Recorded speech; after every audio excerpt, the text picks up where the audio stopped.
It is said that how we begin our day sets the tone for everything that follows. Imagine waking up, the first rays of the morning sun casting a golden glow on the world around you. You sit at the edge of your bed, still caught in the remnants of your dreams, and you face an immediate choice. Will you greet the new day with gratitude, or dive straight into the endless demands that await you? This moment, this precious few seconds, is often the one we overlook. But in that quiet pause, something profound is happening. It is a divine opportunity to acknowledge the goodness of God, to receive the blessings of today with an open heart, and to start our day aligned with His purpose. Yet, so often, we neglect this, allowing the rush of life to cloud our perception, robbing us of a vital connection with the One who gives us each breath. As C.S. Lewis once wrote, "A proud man is always looking down on things and people, and of course, as long as you are looking down, you cannot see something that is above you." In the busy rush of our mornings, we often forget to look up. We miss the simple, quiet gifts of grace that surround us, gifts that help us reconnect with God. Welcome to C.S. Lewis. Here, you will discover the path to a deeper and more meaningful relationship with God. Before we continue, please remember to subscribe below to stay up to date with our latest videos. Every subscribe, like, and comment helps us keep the C.S. Lewis channel going. Now, keep listening. The sun rises, and with it, a new day. The rays break through your window, bathing everything in soft golden light. Yet something still feels heavy. There's a quiet stillness in the air, a sense that the day holds both promise and challenge. But in that moment, when your feet touch the floor, what is the first thought that comes to mind? In many of us, the first thought is not one of gratitude, but of anxiety. The demands of the day immediately flood our minds. Meetings, deadlines, the ongoing busyness of life. We may feel the pressure of the world rising up, and before we know it, we've already missed the opportunity to simply give thanks. This is a moment many of us overlook. Scripture tells us in Psalm 171, "Give thanks to the Lord, for He is good. His love endures forever." It's not just a suggestion, but a divine instruction. The act of giving thanks isn't just a polite habit. It's an essential practice that keeps us centered in the truth of God's goodness. When we neglect this, we begin the day without acknowledging the One who breathes life into us. C.S. Lewis, in his reflections on pride, noted how pride distorts our vision. "The proud man is always looking down on things and people," he said. "And of course, as long as you are looking down, you cannot see something that is above you." Gratitude, Lewis wrote, is the antidote to this pride. It is the humble acknowledgement that we are not the source of our own blessings. They come from a higher place. When we fail to give thanks, we allow pride to overshadow our vision, preventing us from seeing God's hand at work in our lives. It may seem small, a fleeting moment of thankfulness, but in that small act, we open our hearts to something larger. Imagine starting your day, not with complaints or regrets, but with a simple acknowledgement of what God has given you. You might be surprised by how much peace and clarity such a simple act can bring. What happens when we embrace gratitude? It changes everything. Starting your day with thanks changes how you see the world. It turns the mundane into something sacred. It transforms the ordinary into a moment of divine connection. You begin to see the hand of God in everything, whether in the warmth of the sun, the song of a bird outside your window, or the simple fact that you woke up to a new day. This is not just an act of personal discipline. It is an invitation to see the world as God sees it, a world full of blessing, a world He is always at work in.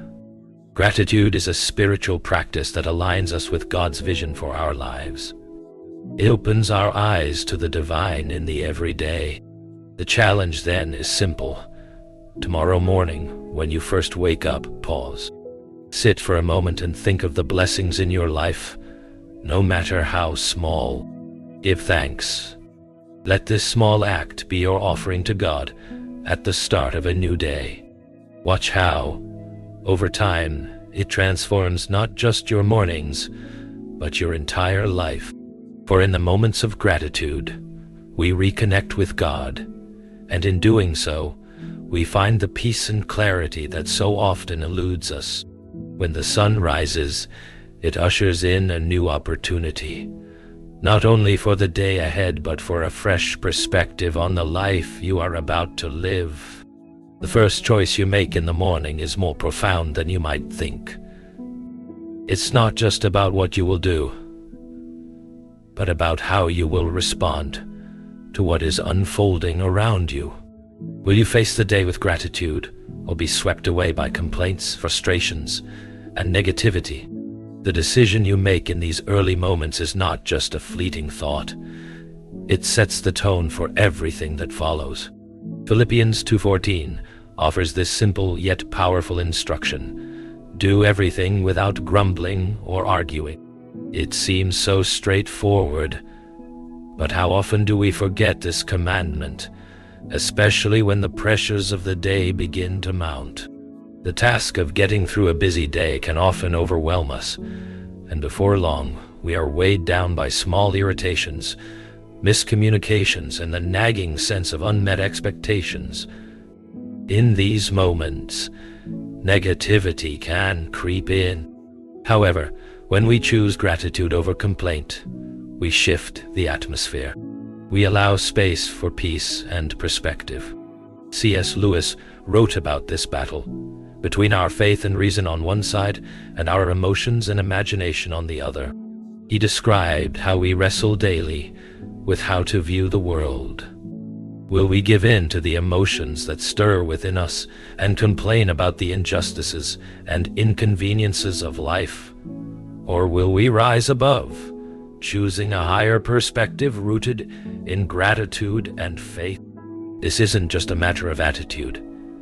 It's a spiritual discipline. Gratitude is a choice, and every day we are faced with a choice. Will we let our emotions govern our experience? Or will we choose to acknowledge the blessings, even in the midst of challenges? Gratitude doesn't deny the difficulties of life. It simply chooses to focus on the goodness that still remains, even in the hardest of times. Imagine, if you will, starting your day not with a list of complaints, but with a simple prayer of thanks. Thank you, God, for this day. Thank you for the breath in my lungs, the warmth of the sun, and the opportunity to be alive today. These words, spoken from the heart, shift the course of the day. They allow you to see life through a lens of gratitude, where everything, even the smallest moments, becomes an opportunity to experience God's presence. When Jesus faced the ultimate challenge, he did so without complaint. Even in the most difficult hours, he submitted himself to the will of the Father. Not my will, but yours be done, he said in a moment of great anguish. His choice was not just to endure, but to trust, to submit, and to surrender. His faith in God's plan, despite the immense cost, demonstrates what it means to live with a heart of gratitude, even in suffering. Gratitude isn't just a fleeting feeling, it's an active choice. It's a spiritual discipline that requires intention. When we practice gratitude, we make room for joy. We open ourselves to the gifts that God gives us each day. We begin to notice the blessings, big and small, that we may have otherwise missed. Whether it's the simple comfort of a cup of coffee in the morning, the laughter of a friend, or the presence of a loved one, gratitude helps us see the beauty in the ordinary. However, choosing gratitude does not mean that life becomes perfect. There are still challenges, difficulties, and moments of pain. But the choice to be thankful changes the way we approach these challenges. We no longer see them as obstacles, but as opportunities for God's grace to shine through. We see the ways He is working, even in the mess of our lives. And in doing so, we find peace and strength, knowing that He is with us every step of the way. C.S. Lewis once said, "You don't have a soul. You are a soul. You have a body." This profound statement reminds us that our true life, our true identity, is found not in the fleeting moments of this world, but in our connection with God. When we begin each day with gratitude, we affirm that our life, our soul, is connected to something much greater than the challenges we face. We begin the day rooted in truth, grounded in the understanding that we are deeply loved by God, and that He is present with us in every moment. So, how will you begin your day tomorrow?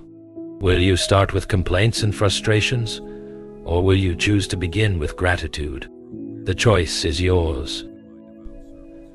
But let me encourage you to take a moment to pause, reflect, and thank God for His endless blessings.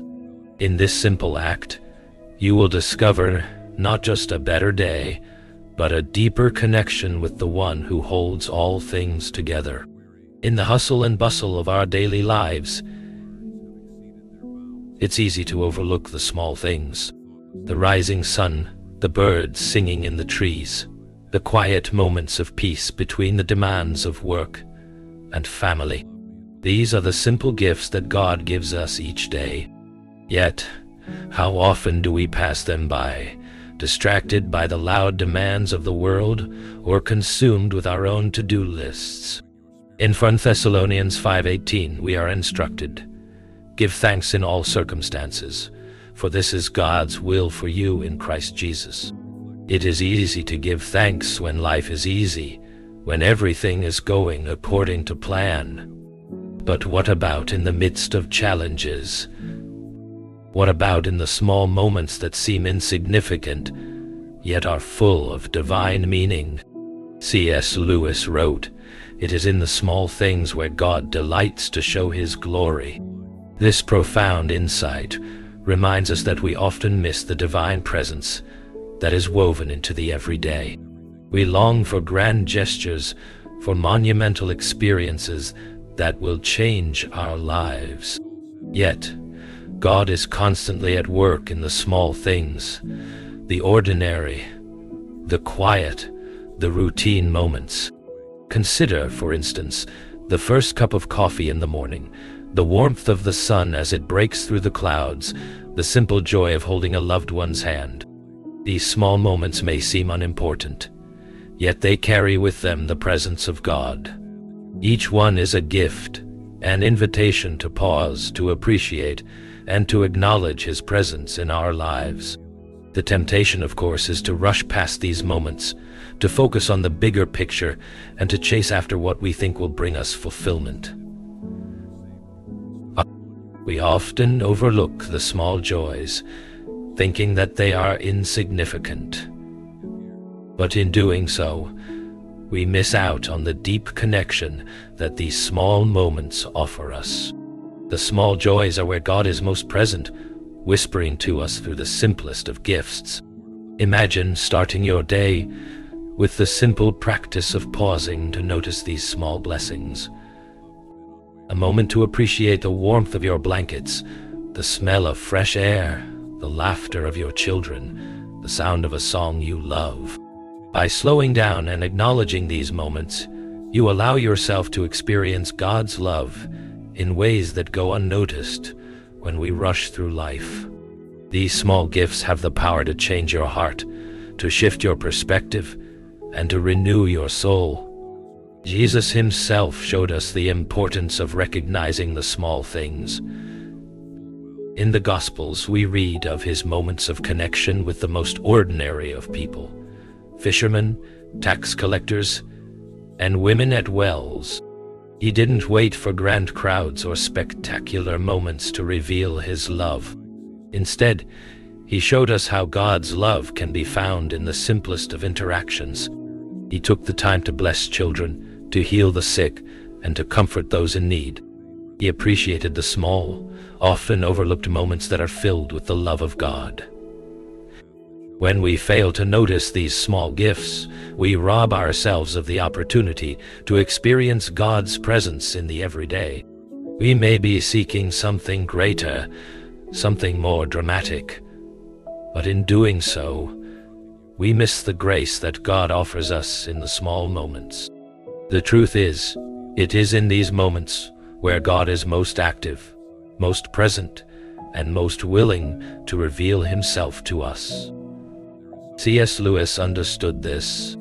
He wrote, "The problem is not that we are too greedy, but that we are too easily pleased. We seek out larger, more extravagant experiences, but we fail to recognize the beauty and wonder that already surrounds us. God is speaking to us in the quiet moments, the small joys and the humble experiences. When we take the time to stop and give thanks for these small things, we open ourselves up to a deeper, more profound relationship with him." Take a moment right now to think about the small things in your life that you may have overlooked today. Perhaps it was the sound of the rain, the warmth of your home, or the taste of a meal that nourished you. These are not insignificant moments. They are filled with God's goodness. When you take the time to notice them, you draw closer to the one who gives all good things. As you move through your day, I encourage you to make space for these small gifts. Allow yourself to slow down, to breathe deeply, and to appreciate the beauty in the ordinary. Don't rush past the moments that God has placed in your life. Recognize them as divine whispers, invitations to draw near to him. It is often said that life is not measured by the number of breaths we take, but by the moments that take our breath away. In the small, quiet moments of life, God is speaking. Are you listening?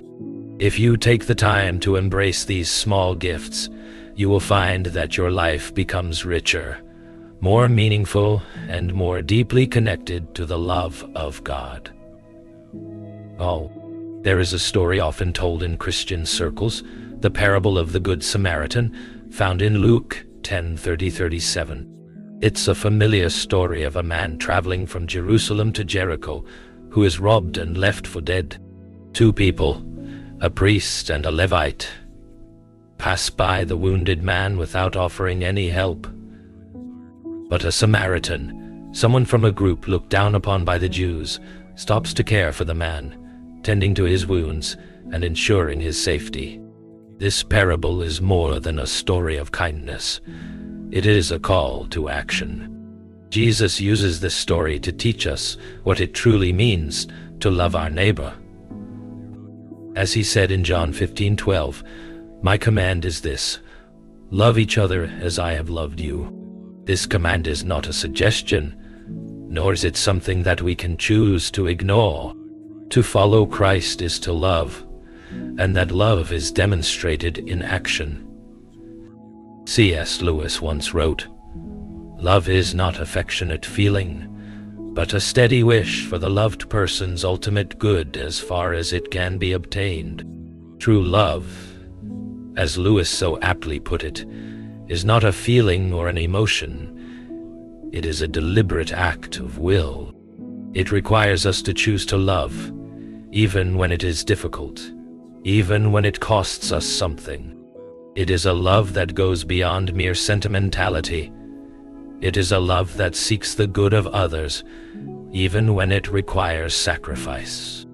In the morning, as you begin your day, one of the first decisions you make is whether or not you will choose to love. Will you open your eyes to the needs of others, or will you allow the busyness of your own life to blind you to the suffering around you?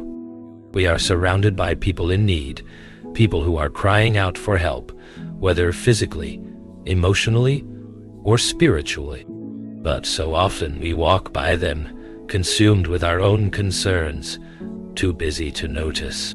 But Jesus calls us to be different. He calls us to stop, to look, and to act. He calls us to love our neighbors, even when it is inconvenient, even when it requires us to step outside of our comfort zones. When we choose to act in love, we are not just helping someone in need. We are reflecting the love that Christ has shown us. We are living out the gospel in real, tangible ways. The truth is, love is not always easy. It can be messy, it can be inconvenient, and it can be uncomfortable. But when we choose to love, we participate in the very work of God. We join with Him in His mission to redeem the world, one act of love at a time. This is the heart of the gospel, the call to love others as Christ has loved us, with a love that is sacrificial, unconditional, and transformative. C.S. Lewis also reminds us that love, true love, is an action. It is not enough to feel love for others. We must show it through our actions. Love requires us to move beyond words and into deeds. This is the heart of Christian love, to serve, to give, and to care for those around us, especially those who are most in need. When we start our day, we are faced with opportunities to love.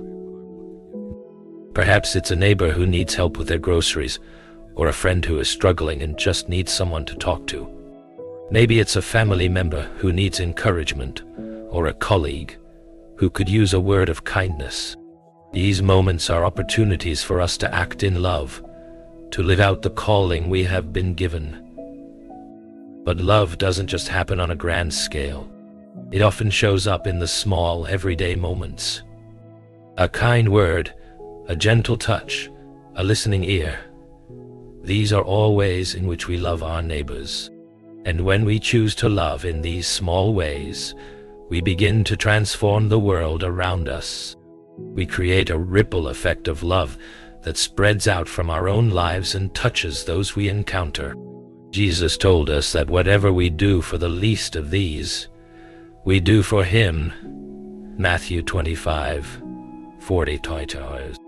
When we love those who are often overlooked, when we offer a helping hand to those in need, we are serving Christ Himself. This is the beauty of loving our neighbors. It is not just about meeting the needs of others.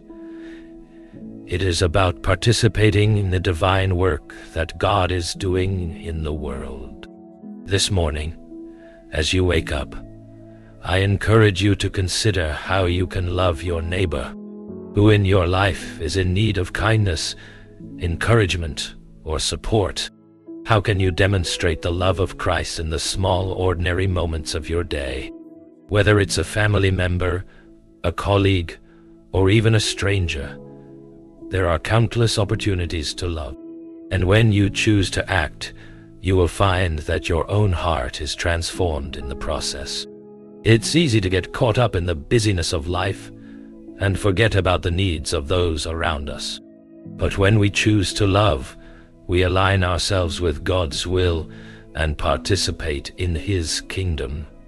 We become vessels of His grace, and in doing so we experience the profound joy that comes from living out our faith in action. As you step into your day today, remember the words of Jesus, "Love each other as I have loved you." May this command inspire you, guide you, and transform the way you see the world. For it is in loving others that we truly encounter the love of God and fulfill the purpose for which we were created.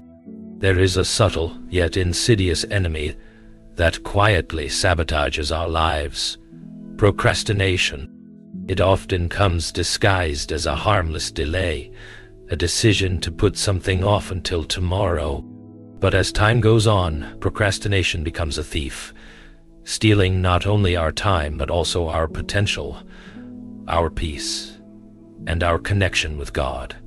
In Proverbs 13:4 we read, "The soul of the sluggard craves and gets nothing, but the soul of the diligent is richly supplied." This verse speaks to the importance of diligence in our daily lives. It is easy to fall into the trap of postponing tasks, waiting for the right moment, or convincing ourselves that we'll get to it later. But in reality, the right moment rarely arrives. The longer we wait, the more opportunities slip away, and we lose the chance to do the work God has called us to do. C.S. Lewis understood the dangers of procrastination. He spoke of it as a gentle slope, a gradual drift away from purpose and toward inaction. In one of his essays he warned, "The safest road to hell is the gradual one, soft underfoot, without sudden turnings, without milestones, without signposts." Procrastination is this gentle slope, where we delay doing the things that matter most, until one day we look back and realize how much time we have wasted. The effects of procrastination aren't just practical, they are deeply spiritual. Every moment of delaying responding to God's call to action is a moment lost in growing closer to Him. Every time we postpone our time in prayer, our study of the Scriptures, or our act of service to others, we distance ourselves from the life God has intended for us. Procrastination feeds our complacency, dulls our spiritual senses, and makes it harder to hear the still small voice of God. Imagine, if you will, a farmer who delays planting his seeds, waiting for better weather, for the perfect conditions. The seeds, left in their sack, never find their way to the soil. Days pass, and eventually it is too late for a harvest. The land has gone unused, and the opportunity to sow and reap is lost. This is the essence of procrastination. It is a refusal to act in the moment, to take the steps that are right before us. The spiritual parallel is clear. When we procrastinate, we miss out on the harvest of faith, love, and service that God has set before us. We have all been given gifts, talents, and opportunities. But when we delay using them, we not only miss the chance to fulfill our purpose, but we also hinder God's work in the world. Each moment of delay is an opportunity wasted, an act of faith left undone. C.S. Lewis often emphasized the urgency of living a life that was intentional and purposeful. He believed that to be a follower of Christ was to live a life of action, a life that reflected the kingdom of God in every decision, every word, and every deed. In his book, Mere Christianity, he wrote, "It is not your business to succeed, but to do your best." When we delay, we dishonor the work that God has entrusted to us. But when we act, when we step forward in faith, we are aligning ourselves with God's will for our lives. The antidote to procrastination is simple: action. It's about making the decision to begin, even if it's only a small step. It's about choosing to trust that God will guide us as we move forward, even when the path seems unclear. Every day is a gift, a new opportunity to serve, to grow, and to live according to God's purpose. But we must act today. Jesus tells us in John 9:4, "As long as it is day, we must do the works of him who sent me. Night is coming when no one can work." This verse is a reminder of the urgency of our calling. The time to act is now. We cannot afford to wait, for the opportunity to serve and love others may pass. The night is coming, and with it, the end of our earthly journey. Our time is limited, and procrastination only leads us away from the work God has called us to. So, what are you delaying today? What task, what responsibility, What opportunity have you been putting off? I encourage you right now to take a step toward action. Don't wait for tomorrow. Start today. Whether it's spending time in prayer, reaching out to a friend in need, or tackling a long overdue project, take a step forward in faith. God has called you to live intentionally, and He will be with you every step of the way. When we choose to act, when we choose to begin, we participate in the divine work that God is doing in our lives and in the world.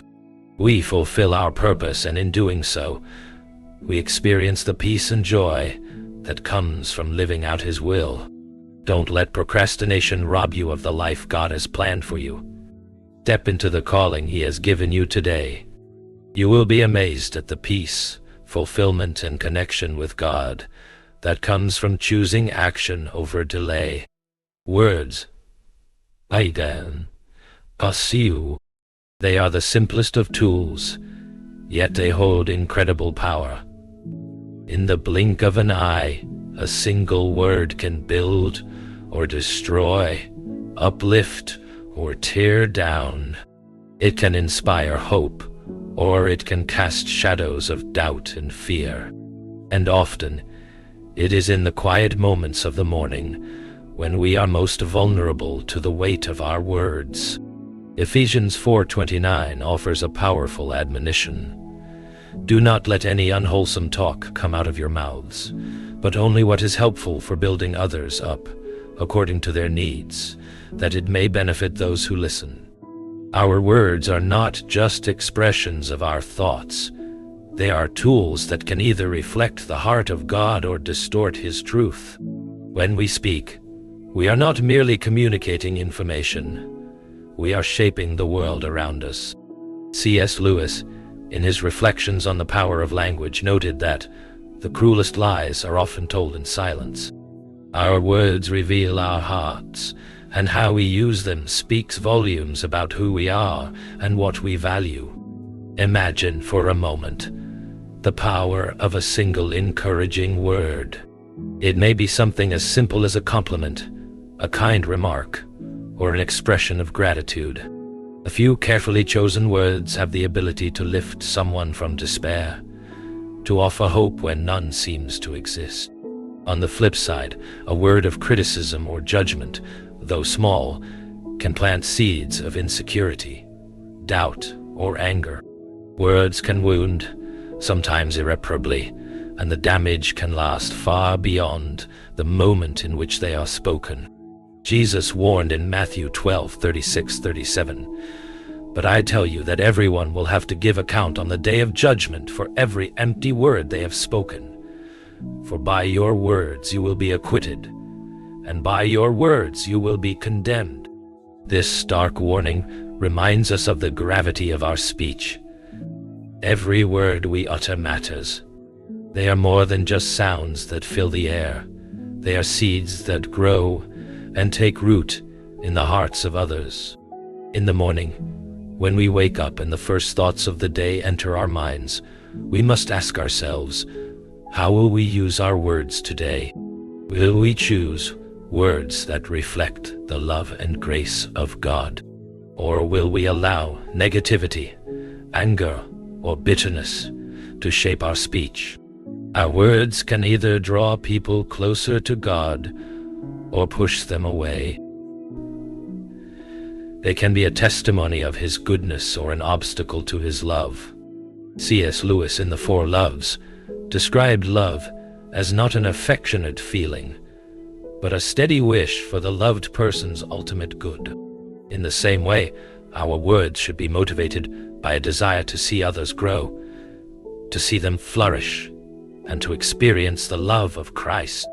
When we speak, it should not be to tear down, but to build up. It should not be to criticize, but to encourage. This means that even in moments of frustration, anger, or disagreement, we must choose our words carefully. It is easy to speak out of our emotions, to lash out in anger or frustration. But the challenge is to let our words be shaped by the Spirit of God, by love, and by the desire to honor Him in everything we say. This is not always easy, but it is essential.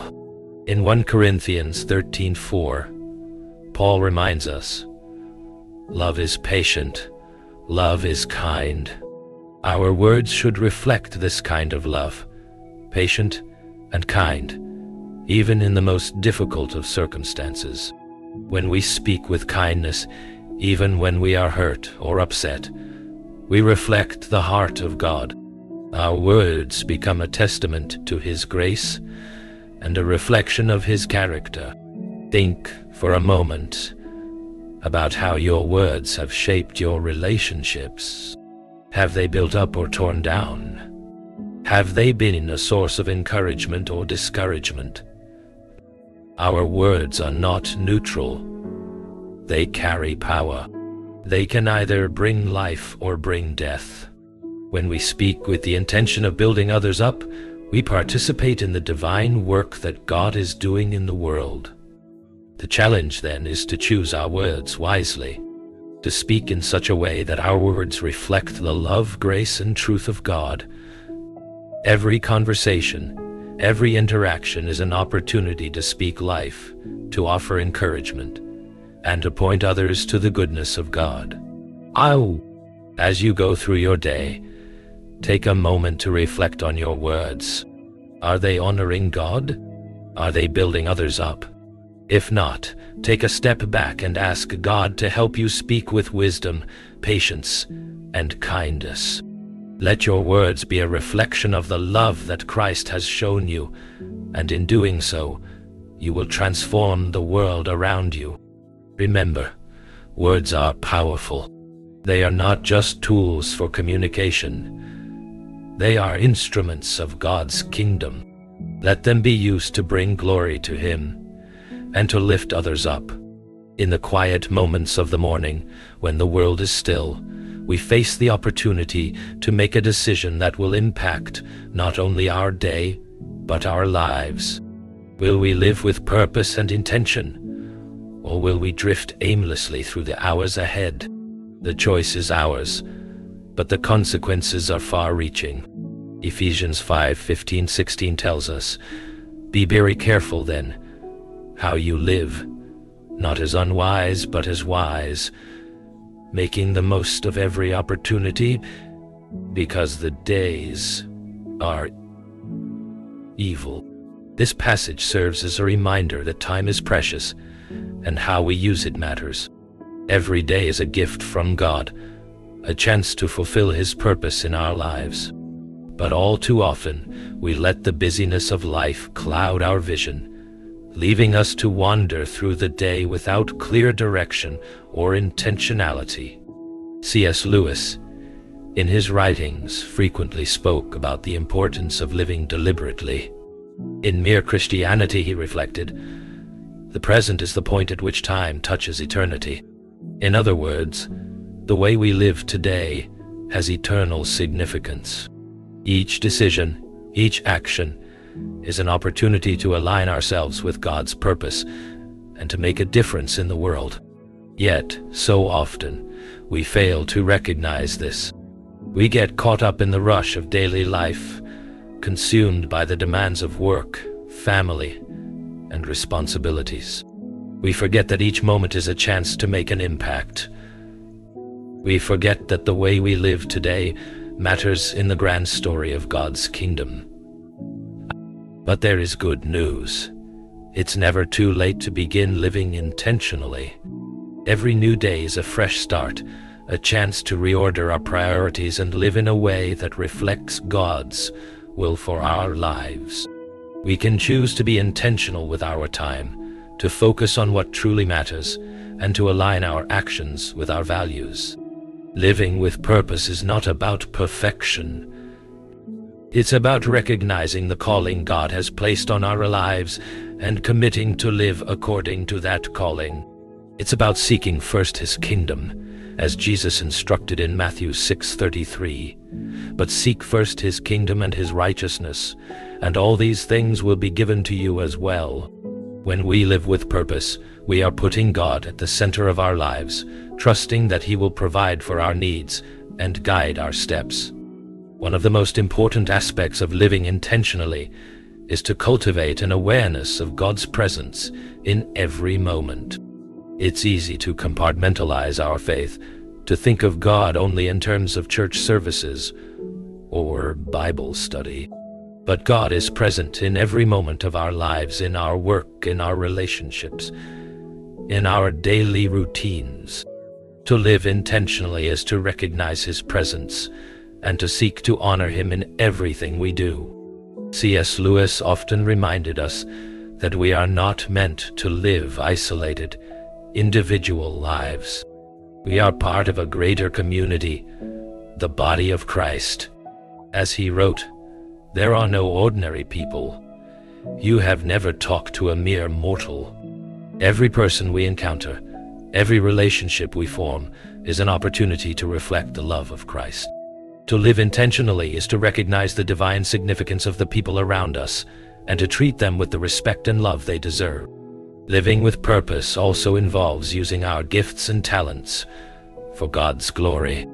Each of us has been uniquely equipped with skills, abilities, and resources to make a difference in the world.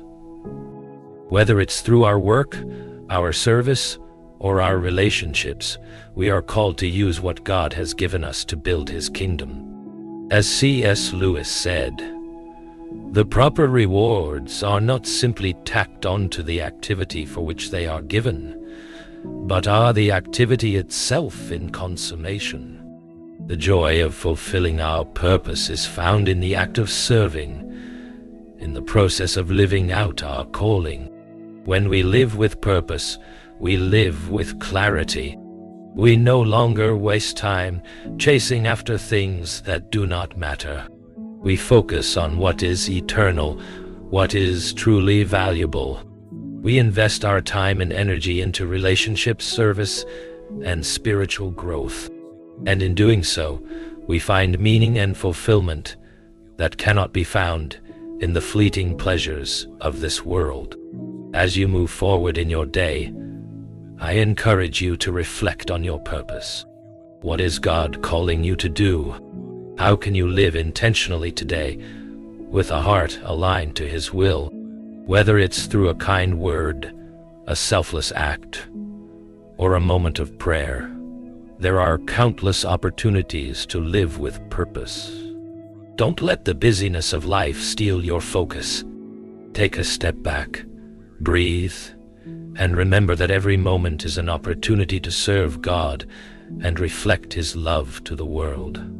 As we conclude this journey through the morning habits that shape our spiritual lives, let us take a moment to reflect on the lessons we have learned. The choices we make in the first moments of the day are not insignificant. They set the tone for everything that follows. From gratitude to love, from the words we speak to the actions we take, we are called to live intentionally with purpose and heart. The path to a deeper relationship with God begins in the small, everyday moments, those quiet moments of decision.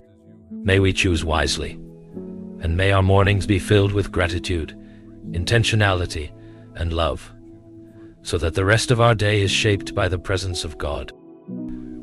We would love to hear how these reflections have impacted you. Share your thoughts and experiences in the comments below. How will you begin your day differently now that you understand the power of these habits? Don't forget to subscribe to the C.S. Lewis channel for more reflections, wisdom, and inspiration on your journey of faith. C.S. Lewis Style Headlines. Discover the morning habit that can completely transform your day and your faith. Are you overlooking the small gifts of God every morning? Here's why it matters. The one powerful morning choice that can set the tone for your entire day. Why procrastination could be keeping you from the life God wants you to live. Unlock the power of your words. how to speak life into your relationships today.